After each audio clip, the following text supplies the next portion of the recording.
Hi guys, just thought I'd do a quick one. I'm trying not to bombard this channel with too many vids of me. I'm sure you must think, oh God, not another one for me to watch. I don't have anything to sort of, like no computers and stuff to sort of try and merge vids together. So that's why you're going to see maybe content of like one video and then something else and then something else. So yeah, I apologise. I'm not one of these with all the high tech bits and pieces, and not enough memory space either. So in my phone, so I'm working on what I've got. Look at Minnie, look at her, slobbed out. Yeah, so I thought I'd do a little bit of an update.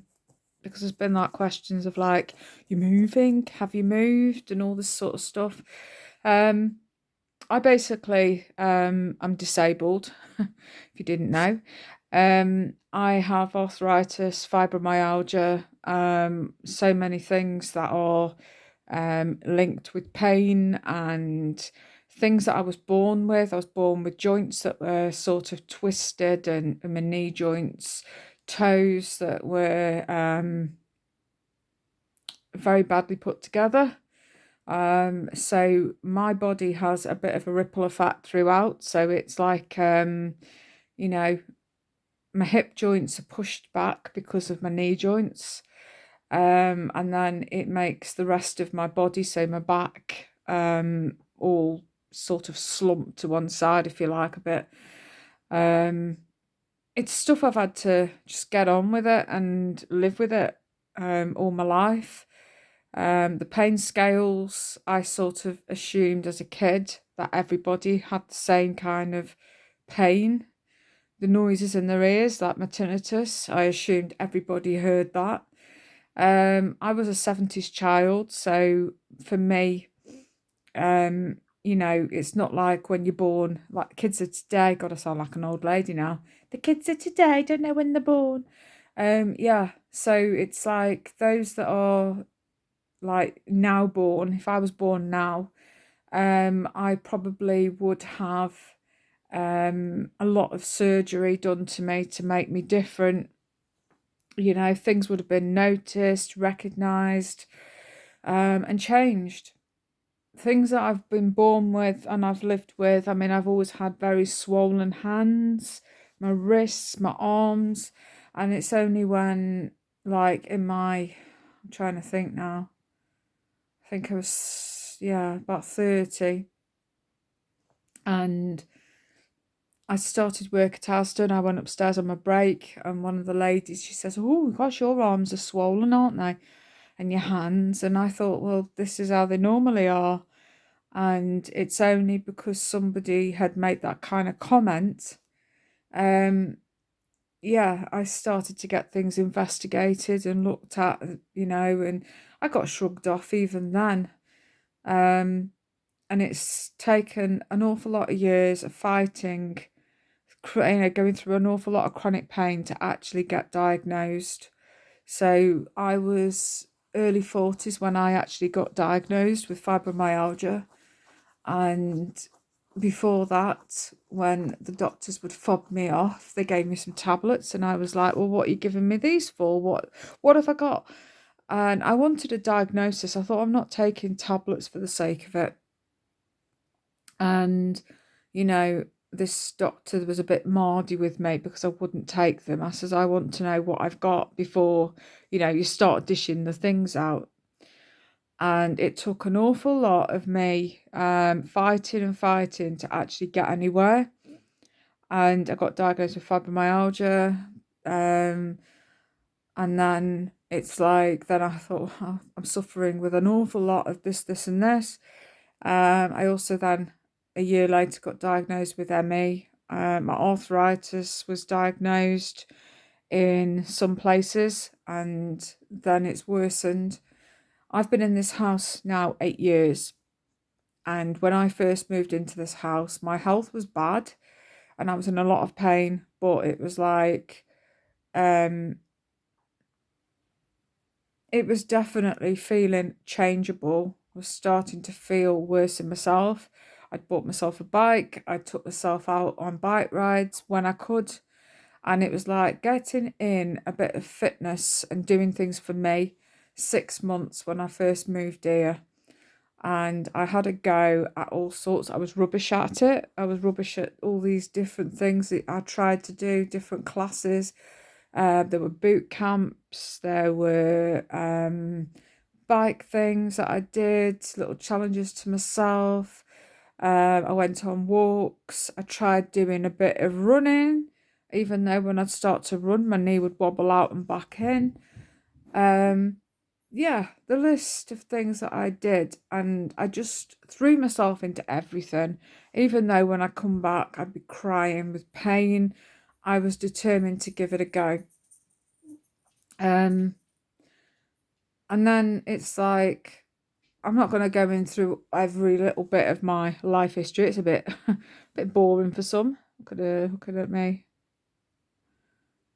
But yeah, I'm in this house that we're in now is a beautiful house. We live out in the middle of nowhere. We're not in the middle of nowhere, but we are in rural area. We've got fields on the back where sheep used to graze behind the back garden fence. I could see straight in. I'd have the lambs, sticking their heads through the fence, trying to eat my plants, um, all sorts of stuff. And it just looked beautiful. I had plans of wanting to decorate everywhere. Um, Bit by bit, things for me, this house has felt harder to live in with my health. I mean, I'm in an electric wheelchair now 99% of the time. There's only like a 1% where I'm standing for a brief moment and then I'm struggling and back in my seat. Because my arthritis, which is in my toes, feet, ankles, my knees, my hips, my shoulders, my elbows, hands, wrists, everywhere basically, my neck, my back. I think I've said that already. But yeah, so everywhere, all of my joints have got arthritis in them. I'm crying at times to go up the stairs and come down. I need a wet room doing. I need the kitchen adapting. I need the doorways widening because some of my doorways have got scuffs and poles from where my power chair has sort of taken the door with it. I need two-way doors doing upstairs because my son is epileptic and he actually had a seizure right behind the bathroom door and I couldn't get into him, and he's a tall, lanky lad. You know, and yeah, that was hard.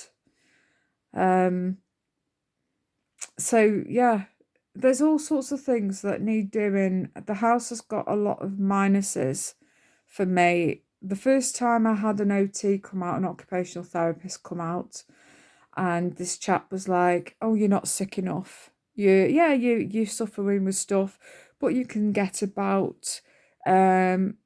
With what he felt like I was okay.